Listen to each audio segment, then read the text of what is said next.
जय मसीह की सभी को। मैं प्रियंका परमेश्वर की हजूरी में एक बार फिर से मैं आप सभी का स्वागत करती हूं और मेरा ये विश्वास है कि जब आप आज परमेश्वर के जीवित वचन को सुनेंगे तो आपके जीवन में, आपके घर में, आपके परिवार में, आपके रिलेशन में वो जीवन एंटर करेगा जिसको खुदा ने हमें देने का वादा किया है हमसे।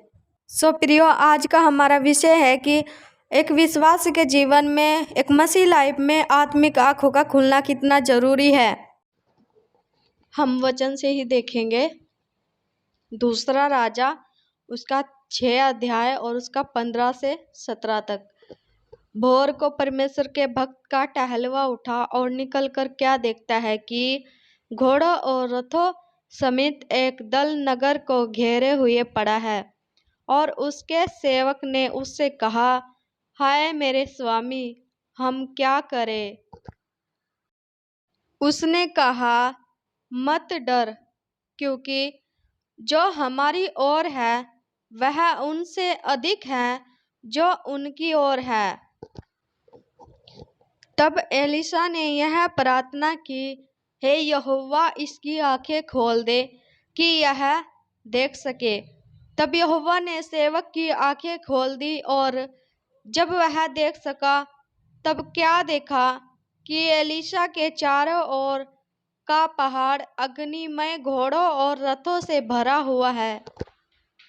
क्या लिखा है कि एलीशा यानी परमेश्वर का दास जब अपने सेवक के लिए प्रार्थना करता है तो उसकी आंखें खुल जाती है और वो क्या देखता है कि एलीशा के चारों ओर का पहाड़ अग्निमय घोड़ों और रथों से भरा हुआ है।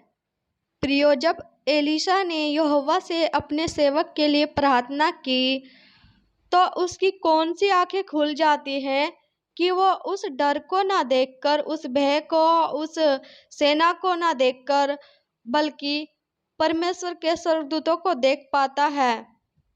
एलीशा वो व्यक्ति था वहाँ पर जो प्रार्थना करता था, परमेश्वर का भय मानता था और आराधना करता था, परमेश्वर की स्तुति करता था। एलीशा ने यहाँ पर आत्मिक आंखों की बात की है जो कि उसके सेवक की खोल गई थी। ऐसे ही अगर मसीह लाइफ में, एक विश्वास की लाइफ में उसकी आत्मिक आंखें बंद है तो वह परमेश्वर की आवाज़ को नहीं सुन सकता, परमेश्वर की जो परमेश्वर बरकतें आशीष देता है उसे नहीं देख सकता और परमेश्वर की बुलाहट को नहीं समझ सकता और परमेश्वर की उपस्थिति को नहीं महसूस कर सकता, उन डिवाइन हेल्परों को नहीं देख सकता जो कि परमेश्वर ने उसकी ओर किए हैं और उन योजनाओं को नहीं समझ सकता जो कि परमेश्वर ने उसके लिए बनाई है। प्रियो, वचन को ध्यान से समझो। एलीशा कौन था? एलीशा प्रभु का दास था, प्रार्थना करने वाला व्यक्ति था और जो एलीशा देख रहा था वो उसका सेवक नहीं देख पा रहा था। उसके सेवक को नेगेटिव दिख रहा था और एलीशा को पॉजिटिव दिख रहा था और उसका सेवक जो था वो प्रार्थना नहीं करता था। तब एलीशा ने अपने सेवक के लिए प्रार्थना की कि इसकी आंखें खुल जाए। क्या वो अंधा था? क्या वो देख नहीं सकता था? नहीं प्रियो, वो देख सकता था, वो अंधा नहीं था, लेकिन उसकी जो आत्मिक आंखें थी ना वो बंद थी। जो आत्मिक होती है आंखें वो बंद थी उसकी।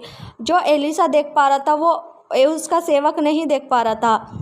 तो यहोवा से उसने प्रार्थना की एलीशा ने, तो उसकी आत्मिक आंखें भी खोली। प्रियो, मसीह लाइफ में आत्मिक आंखें क्यों खुलना जरूरी है? जब हम पाप में थे, जब हम संसार में थे, या जो संसार के लोग हैं वे घृणा करते, नशा करते, झूठा दोष लगाते हैं, दूसरों पे दोष लगाते हैं, दूसरे की गलतियों को ढूंढते हैं और गाली देते हैं, झगड़े करते हैं।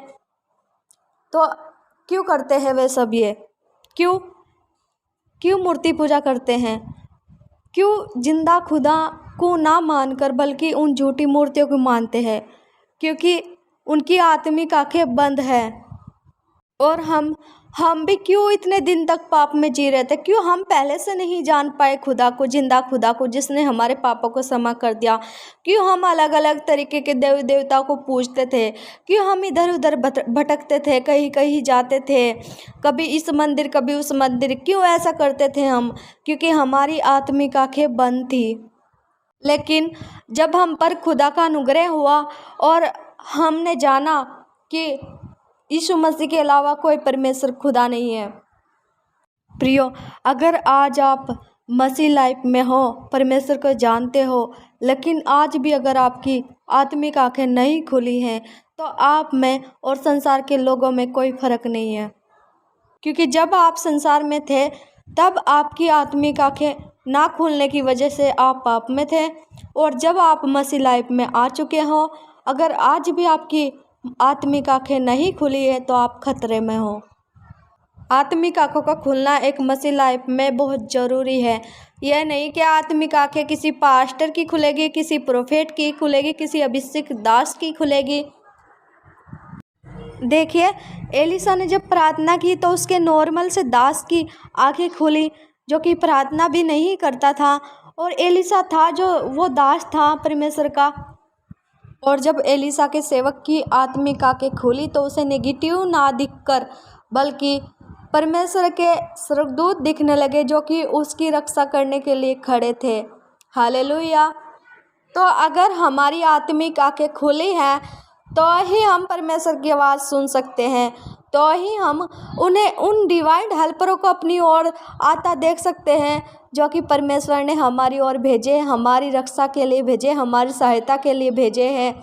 और उन योजना को तो ही हम समझ सकते हैं अगर हमारी आत्मिक आंखें खुली है, और जो परमेश्वर ने हमारी ओर बनाई है उन बुलाहटों को समझ सकते हैं जो परमेश्वर ने हमारी ओर बनाई है। और हम समझ सकते हैं कि परमेश्वर हमसे क्या चाहते हैं और हमें कहाँ लेके जाना चाहते हैं। अगर हमारी आत्मिक आंखें खुली हैं तो ही हम समझ सकते हैं, लेकिन अगर मसीह लाइफ में आत्मिक आंखें नहीं खुली हैं तो प्रियो खतरे में हैं।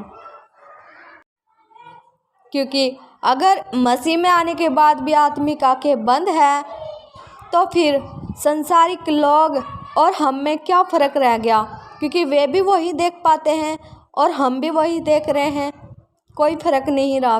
फिर जब हमारी आत्मिक आंखें खुली होती है तो हम अच्छी अच्छी आशीषों को देख पाते हैं, खुदा की ओर से जो हमारी ओर हमारी ज़िंदगी में आता है उसे देख पाते हैं, जो खुशियाँ जो आनंद की बातें आती है उसे देख पाते हैं, उसे महसूस कर पाते हैं। और नेगेटिव को हम नहीं देख पाते, नेगेटिव ना किसी बात को नहीं देख पाते हम, जो दुष्ट की ओर से आता है उसे नहीं देख पाते हम, बल्कि जो खुदा की ओर से आता है उसे ही देख पाते हैं हम। और खुदा की ओर से वो अच्छी अच्छी ही बातें आती है, अच्छी अच्छी आशीषें आती है, अच्छी अच्छी बरकतें आती है, अच्छा अच्छा सुकून शांति है, सब आनंद की बातें आती है। खुदा की ओर से कभी नेगेटिव नहीं आता, हमेशा पॉजिटिव आता है। हालेलुया। तो प्रियो, मेरा विश्वास है कि आज की वीडियो ये आप सभी को समझ आई है, अच्छी लगी है। तो प्लीज़ लाइक करें, कमेंट करें, सब्सक्राइब करें।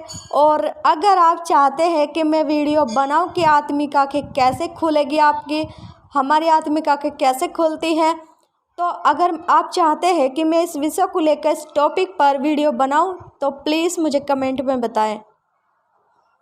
अगली वीडियो में फिर मिलती हूँ, तब तक के लिए सभी को जय मसीह की।